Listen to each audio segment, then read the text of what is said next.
Nah, oke. Assalamualaikum warahmatullahi wabarakatuh. Welcome back to my channel. It's my first channel. Jadi kali ini aku mau bahas terkait perkembangan anak nih. Jadi kan kita sebagai orang tua ya.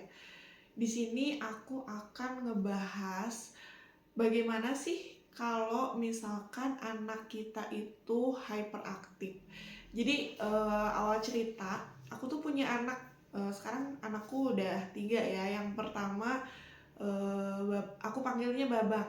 Jadi dia tuh baru masuk SD tahun ini. Yang keduanya ada Koko. Yang ketiganya ada Cici. Jadi Koko itu masuk sekarang di TKA.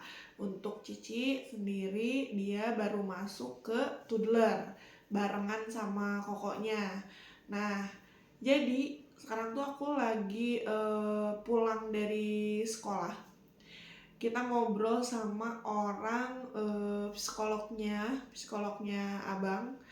Jadi kenapa aku bisa sampai dipanggil ke sekolah? Jadi awalnya tuh memang kan kalau kebetulan sekolah anakku tuh di sekolah swasta. Jadi melihat perkembangan anak, memang dia itu lebih aktif dibanding teman-temannya. Nah, terus diperhatikan juga sama orang psikolognya, anaknya itu jadi dia nggak mau diem, udah nggak mau diem, duduknya nggak bisa tenang gitu. Kalau misalkan suruh duduk tegap, dianya nyender atau misalkan gini. Akhirnya dari pihak sekolah mencoba berkomunikasi dengan wali kelas, menyampaikan dan saya harus datang ke sekolah. Nah, setelah kita ngobrol sama psikolognya, ternyata memang untuk stimulasi itu berkaitan erat dengan apa ya, hasil dari anaknya itu sendiri gitu. Tadi tuh ditanyain dari mulai merangkak, apakah anak itu merangkak atau tidak. Ternyata memang merangkak itu sangat penting dia untuk melatih keseimbangan ya, keseimbangan antara otaknya, terus tangannya, kakinya. Karena memang anakku tuh tidak terlalu panjang waktu merangkaknya, jadi hilang fokus, tidak terlalu fokus gitu. Nah, sekarang setelah ngobrol dengan psikolognya itu disarankan kalau anak yang mengalami kurang fokus, dia bisa dilatih dengan cara terapi atau dengan aquatic terapi. Jadi aquatic terapi itu memang khususnya dia mengencangkan otot-otot di belakang sini ya. Jadi anaknya kalau misalkan udah mulai di terapi, terapinya juga dicoba 1-3 bulan jaraknya. Apabila hasil terapinya bagus, maka terapinya bisa dihentikan. Atau misalkan paling lama terapinya sampai 6 bulan.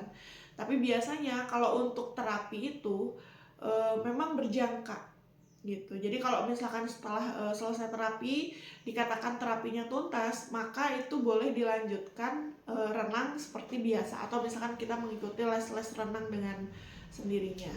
Dan ternyata anak usia 6-7 tahun itu dia harus mulai betul-betul dilatih dari mulai pola makan, cara dia mandi, cara dia bersihin badan, BAB, BAK-nya, dia harus dituntut mulai semuanya serba sendiri gitu. Jadi dari mulai kalau misalkan dia mau makan dia nyentong sendiri. Itu untuk apa? Untuk melatih matematik dari dasar. Jadi dia bisa ngukur nih kita mau makannya segimana. Kalau misalkan, dan tujuannya kalau misalkan dia ngambil terus nyendok sendiri, konsekuensinya dia harus habiskan makanan yang sudah diambil. Itu untuk melatih matematika dasar ya. Nah, mudah-mudahan itu bisa membantu. Semoga anak-anak kita juga sehat, ceria. Yang punya kelebihan berarti kita diberikan oleh Allah kelebihan ya.